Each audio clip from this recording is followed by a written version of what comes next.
TVK தலைவர் விஜய்க்கு ஆதரவு கொடுத்த தொண்டன்.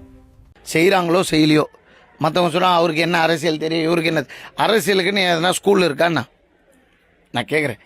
எனக்கு கூட படிக்கிறது எல்லாம் இருக்கலாம், நான் கூட நான் என்ன படிச்சுட்டு வந்தால் பிஸ்னஸ் பண்ணேன், ஒன்றுமே கற்றுக்க தான் முடியும், எடுத்தோன்னா வண்டி ஓட்டுற முடியல, அதுக்கு தான் டிரைவிங் ஸ்கூல் இருக்குது, அந்த மாதிரி இருக்குது. ஆனால் அரசியலுக்குன்னு எதனா டிரைவிங் ஸ்கூல் இருக்கா கற்றுத்தரது? அரசியல்னால் அடிப்பட்டு அசிங்கப்பட்டு அவமானப்பட்டு துக்கப்பட்டு துயரப்பட்டு தான் பெரிய ஆள் ஆக முடியும். அரசியலை எடுத்தோன்னே யாராலேயே போக முடியாது. எனக்கு தெரிஞ்சு இவரை பார்த்தா இனி அரசியல் எல்லாரும் கற்றுக்கணும். ஏன்னா ரசிகர் மன்றம் வச்சு இயக்கமாக்கி 2 வருஷத்தில் தொகுதியை பிரித்து இத்தனை மெஜாரிட்டியாக ஜெயிச்சு சிஎம் உட்காடுறாங்க பார்த்தீங்களா. ஒரு 3 கட்சியை கூட்டணி அமைச்சு உட்காந்துட்டார். இனி அரசியலை கற்றுக்கிறதுக்கு ஸ்கூல் இல்லை. இனி ஒரு லெஜெண்டரி இருக்கார், ஒரு லெஜெண்ட் இருக்காருன்னா அது டிவிக்கே இருக்குது.